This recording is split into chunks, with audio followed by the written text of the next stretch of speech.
It started with a war.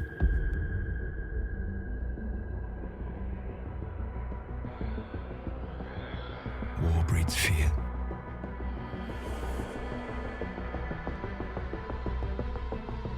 Fear breeds a desire for simplicity.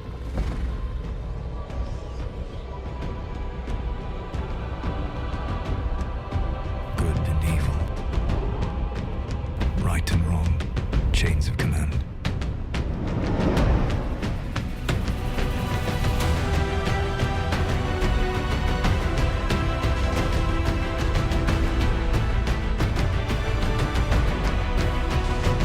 So, you found me at last. I suspect you have questions.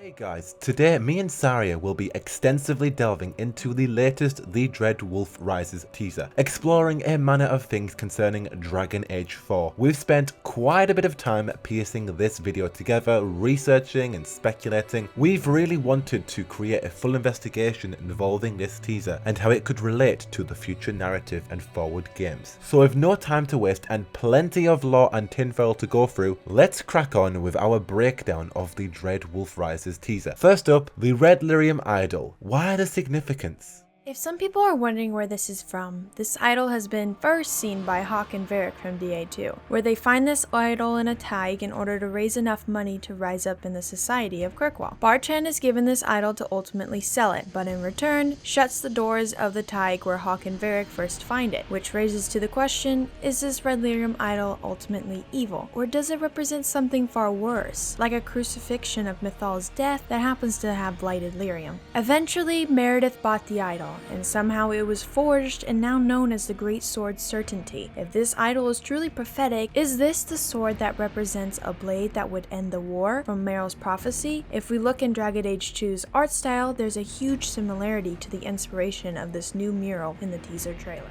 Relating Dragon Age 2's Red Lyrium Idol to this new teaser, it's clearly Mythal with what I believe Solas wrapped around her, and potentially someone else behind Mythal. It's just like the scene at the end of Inquisition when Solas absorbs Mythal's power. The questions that linger are quite the predicament. This idol was actually created before Solas absorbs Mythal's power, long before that scene. So how exactly is it foreshadowing that very specific moment? And what's most conflicting is the fact that, as Saria stated, this idol was destroyed and reforged into Meredith's sword Certainty. However, after her death, the sword kind of vanished into thin air and then somehow became Samson's new sword in Inquisition. Now, this may have been a retcon, but what I'm saying is this idol technically doesn't exist as an idol anymore. It's since changed form. Now, in this trailer, the idol is seen as a physical item like it once was in Dragon Age 2 when we found it in the Deep Rods. I've seen a lot of speculation about Solas acquiring this idol in the next game. Perhaps the idol taking some center stage in the narrative. However, I really don't feel this trailer is actually showcasing this idol serving as a plot point or a MacGuffin in Dragon Age 4. What I feel about this trailer is the idol was added to indicate the theme of Red Lyrium throughout the narrative of Dragon Age 4. I also feel it's representing the prophetic death of Mythal, that it was fate for Solas to take her power and continue his scheme to restore the Elven Kingdom. If we consider the fact that this idol existed before that moment in time, that to me seems like a prophecy. So perhaps the idol just represents that prophecy now being fulfilled. Perhaps that's why it's in the trailer taking center stage on this mural. And now that the idol has since served its purpose, does it now have a new purpose, as Saria stated, with being a blade that would end the war for the Elven people? Or has now Samson's sword since vanished into thin air, just like it did with Meredith, ready to be retconned once more? In any case, I feel this idol represented a prophecy that has now been since fulfilled, meaning Solas can now begin to plan his next major move against Vadis. Within the teaser, the Red Lyrium Idol is just signifying the use of Red Lyrium. Solas has absorbed Mythal's power. With that prophesized via this idol in Dragon Age 2, I feel the idol is actually a double entendre because Solas, from this point on, is going to be consuming Red Lyrium in order to become even more powerful. Now, we'll touch upon that much later on. Regarding this idol though, I just feel it's been used more as a prophetic fallacy than an actual object existing in the narrative going forward. It was once an idol, it was turned into a sword, and good goodness knows where it is now. I just don't see us getting it back. I could be wrong though. In the comic Knight Errant, Veya and Sir Aaron are after a shard of Red Lyrium and they're heading to Tevinter. Of course, that is being wrapped up in Dragon Age Deception. Perhaps it could be a Red Lyrium shard from this idol directly. I just don't think we'll actually see this idol again in Dragon Age 4. I just feel it has this symbolic meaning, as I have fully delved into just there. However, moving away from this idol and onto the subject of Red Lyrium as a whole, given the trailer's heavy emphasis regarding the blighted material, I feel it very necessary for us to actually understand Red Lyrium a bit more. What is Red Lyrium? Red Lyrium is a substance just like regular lyrium. It is alive. It has a life spring and grows or multiplies. It is the blood of the Titans, known as Isana, and it ties power between the waking world and the Fade. As Titans are known for being the first children of the stone, we can coincide that they are in fact coming into the next direction of this new Dragon Age game. Red Lyrium could be mistaken as the same as regular lyrium, but it is not. Red Lyrium is potent, and it is highly addictive. What I mean is that Red Lyrium tends to leave people or animals in a mad-like state. They become paranoid and see no reasoning for morality. As Bartrand sabotages his own brother Varric, Red Lyrium tends to consume the mind and take over. Much like the reasoning for the Red Templars and Inquisition, Red Lyrium is very deadly and it grows off anything living. Red Lyrium has blight within it, stated from Bianca when discovering she gives the location of the tide to Corypheus. Being already threatening in the side effect of addiction, the blight is ultimately a real threat, and with 2 remaining, the stakes of having the blight in Dragon Age 4 are higher than ever. There is a song that is heard within Lyrium. It tends to be depicted as calming and sometimes haunting. Whether it is from the old gods or not, the calling also has a song to be heard. We have no answers and only speculation to what sort of song there is to be heard. Lyrium gives some sort of hymn, the Titans hymn according to dwarves. Eventually Mythal is leading the end of this world and calls people to do her bidding, whether we realize it or not. Along with Titans, Mythal was credited in one codex for hunting the Titans or Pillars of the Earth. Why would she hunt a Titan? Apparently, it might be more darkened than what we think. The fact is that Titans are literally a community of dwarves, according to Dagna, in which, like golems, infusing the souls of dwarves into metal rock constructs, that would explain who she would be killing, which in turn would be super horrendous. Anyways, this song has intrinsically led Darkspawn to seek out and create archdemons, hence corrupting old god souls and then preserving them to this new age, whatever that may be. After the veil breaks, with Red Lyrium and the idol fully explored, let's delve into the next segment of this teaser, this being the mural and the secrets it may hold.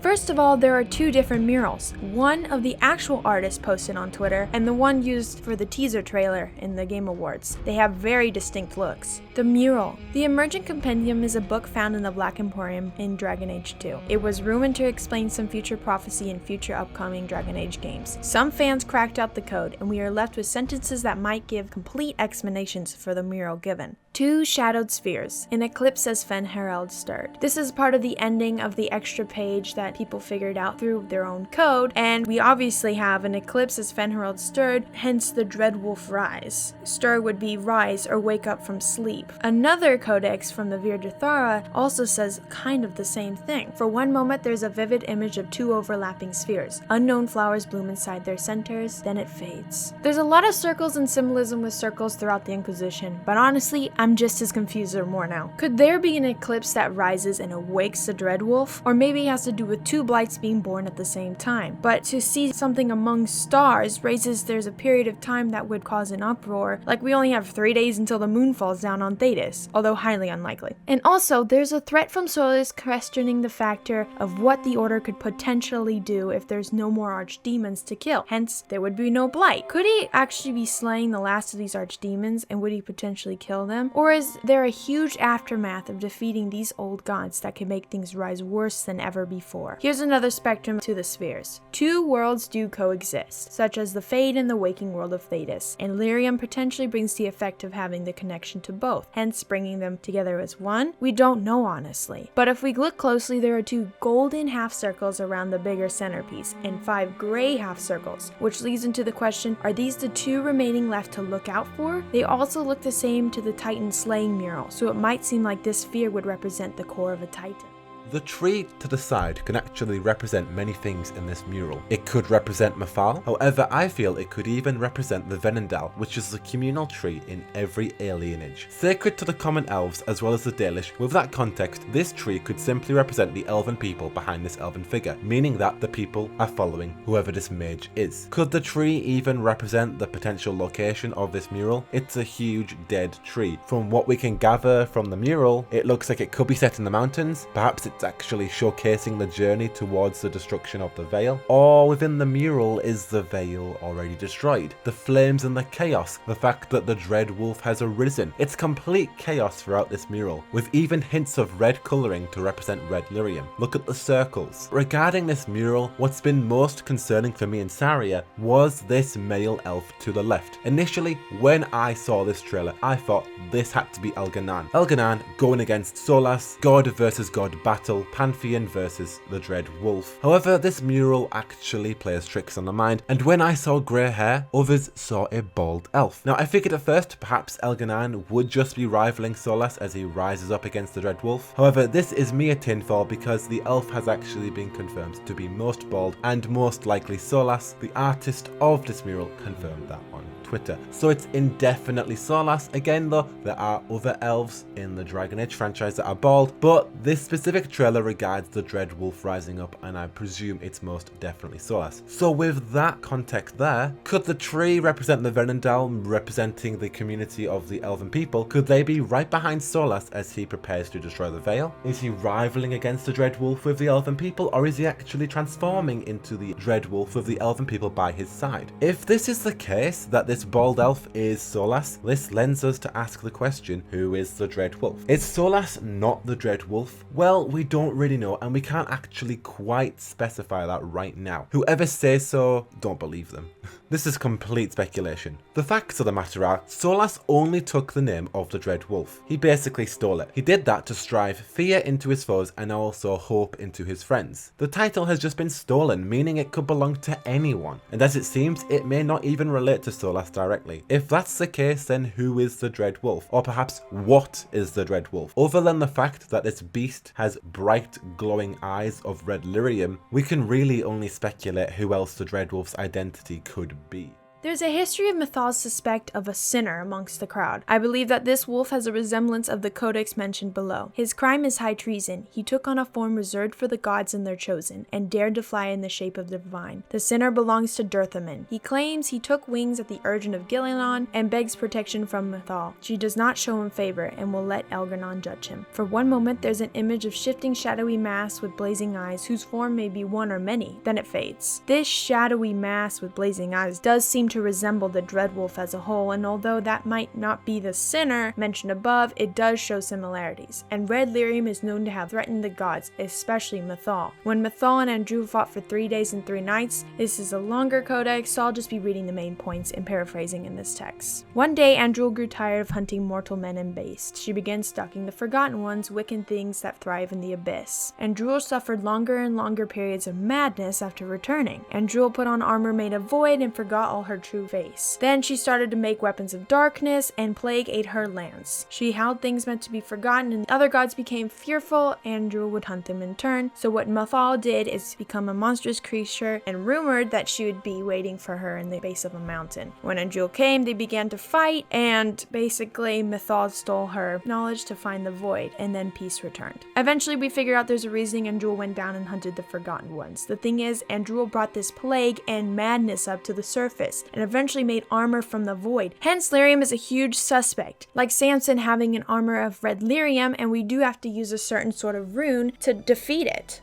Is there duality in this mural? There ultimately can be. Reason is because Dragon Age is all about choices. There are so many outcomes and consequences that Bio always brings in their form of storytelling. So the black shrouded wolf and the bald elf could just be the same, both potent of red lyrium and consumed by it. We obviously know what could be deadlier, which would be intimidating Wolfie.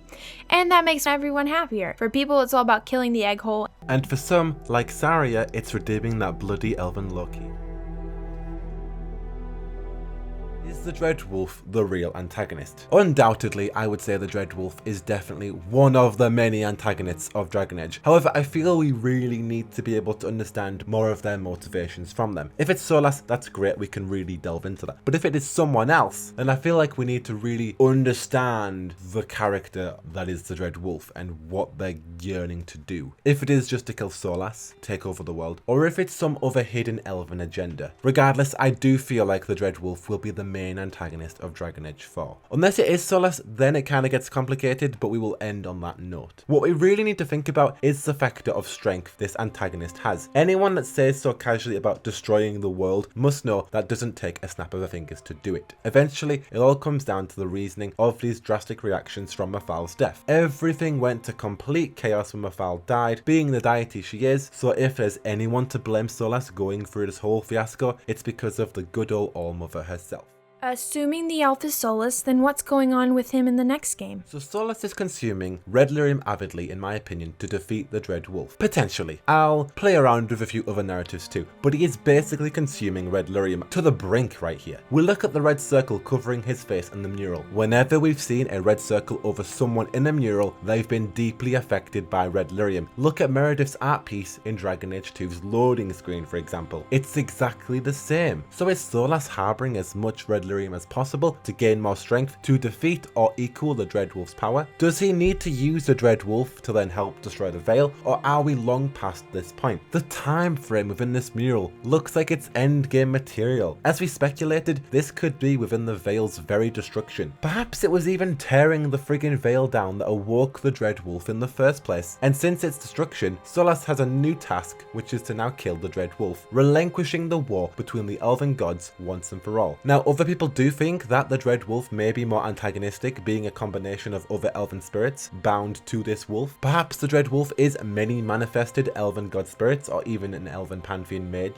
If it's not Solas, then who is the Dread Wolf, and is it Solas' scheme to now seize an end to his existence? And will he actually consume Red Lyrium to the point of death in order to use it against the elven pantheon and to kill the Dread Wolf? Red Lyrium is known to thin the veil, and it is an anti-elven god killing material. They are very susceptible to Red Lyrium. And moreover, is Solas going to become mad in the process of killing the elven gods? Could he even end up like Meredith, a rotten / still living corpse bound to the floor? What we do know is Red Lyrium has many powers. In Dragon Age 2, we see Meredith use it to bring statues to life. The substance has a very unique, distinctive power, and by this mural, we can tell Solas is consuming Red Lyrium to become stronger. Perhaps this will allow him to seek a victory, however, he may just go mad in the process. Moreover, that if Solas is the Dread Wolf, perhaps this mural is a self-reflection of that. It could be interpreting Solas evolving into the Dread Wolf. This would coincide with him taking Red Lyrium, as the Dread Wolf's eyes glow bright red too. So the Dread Wolf could still be Solas. Perhaps he needs so much power to rise up as the Dread Wolf, and consuming so much Red Lyrium would then allow him to do that. Since his orb's destruction, he needs a new way to destroy the Veil. He's absorbed Mafal's power, but that may not be enough, and by Trespass's ending, I assume it's not enough because the Veil is still up 2 years later after taking Mafal's power. Perhaps Red Lyrium could be the key to that. It does thin the Veil after all. So what if Solas is actually consuming so much Red Lyrium to then become even stronger, even more powerful, to then evolve and transition into the Dread Wolf? Both Solas and the Dread Wolf's eyes are bright red with Lyrium, so potentially. However, regarding the usage of Red Lyrium and Solas, it really wouldn't surprise me in the slightest if Solas dies in Dragon Age 4 due to an overdose of Red Lyrium. So shuffling away from this mural, Solas actually speaks in this trailer. Who is he talking to? Now, in terms of Solas' dialogue, he says this. So, you found me at last. I suspect you have questions. Pure speculation, but by the way he phrases this, Solas is talking to someone he knows. The emphasis on you've found me. Like, oh, it's you. I remember you. I've seen you before. It's not like oh, I don't know who you are, or I've never met you before. It's you have found me. So it does sound like he's actually talking to someone he has previously met. Now, this could be our new protagonist. He could be talking to an elven god. He could be talking to literally anyone in the game. Most likely, he is talking to our new protagonist. However, what if in this moment, bit of fan service, what if he's talking to our previous beloved protagonist, the Inquisitor? I would love the case if this was our our Inquisitor, that our Inquisitor led our new hero to him, and Solas points out our Inquisitor first before meeting the new protagonist. However, again, this could be anyone, obviously. It's just that iconic line, "I suspect you have questions," just feels like it's kind of being directed towards the Inquisitor a tiny bit more. Of course, we'd all love that. Kill off Solas, kill off our Inquisitor, do it at the same time, why not? But again, this could literally be anyone. They could just be doing this for the trailer. We don't even know if this is going to be a legit line. They have done that in the past. In the Morrigan teaser trailer we got in 2013, they did not rehearse those lines into Dragon Age Inquisition, so this could just be a trailer sample. This does not indicate if they are at a voice acting stage in the game, even though I have heard rumors they currently are doing that.